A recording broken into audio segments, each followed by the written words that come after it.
ভয়ঙ্কর ব্যক্তি স্বার্থের বলি হয়েছেন শালিধার শত শত মানুষ। নিজের জমির মাটি ঠিক রাখতে পানি নিষ্কাশনের কালভার্টের মুখ ইটের দেয়াল তুলে বন্ধ করে দিয়েছিলেন কেউ, আর কারো ব্যক্তি স্বার্থের এই এক দেয়ালের কারণেই টানা ৩ মাস ধরে পানিবন্দী ছিলেন নরসিংদী পৌর শহরের শালিধা এলাকার মানুষ। পানি নিষ্কাশনের প্রধান পথটি ইচ্ছাকৃতভাবে বন্ধ করে দেওয়ার কৃত্রিম এই জলাবদ্ধতায় তলিয়ে যায় অন্তত ৩০টিরও বেশি বাড়িঘর। চরম মানবিক বিপর্যয়ে পড়েন স্থানীয়রা। মাসের পর মাস পানিবন্দী থাকায় বন্ধ হয়ে যায় শিশুদের স্কুল মাদ্রাসায় যাওয়া। দূষিত পানিতে আটকে থাকা নারী ও শিশুদের মাঝে দেখা দেয় পানিবাহিত নানা চর্মরোগ। এমনকি পানি বৈদ্যুতিক মিটারের কাছাকাছি পৌঁছে যাওয়ায় যে কোনো মুহূর্তে বড় ধরনের দুর্ঘটনা আতঙ্কে দিন পার করছিলেন এলাকাবাসী।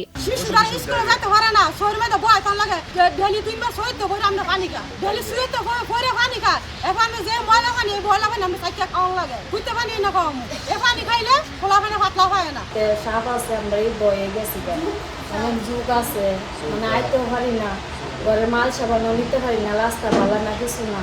দীর্ঘদিন এমন অমানবিক দুর্ভোগ চললেও স্বাভাবিকভাবেই প্রশ্ন ওঠে, এর দায় আসলে কার? নিজের জমির মাটি বাঁচাতে পুরো একটি এলাকাকে ডুবিয়ে দেওয়ার পেছনে কাদের হাত রয়েছে তা নিয়ে তীব্র ক্ষোভ জানান স্থানীয়রা।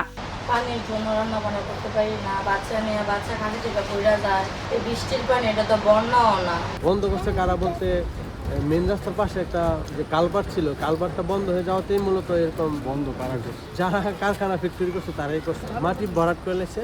ভুক্তভোগীদের অভিযোগের ভিত্তিতে নড়েচড়ে বসে প্রশাসন। ১২ জুলাই রাতে ঘটনাস্থলে গিয়ে কালভার্টের মুখের সেই ইটের দেয়ালটি ভেঙে দেয় পৌর কর্তৃপক্ষ।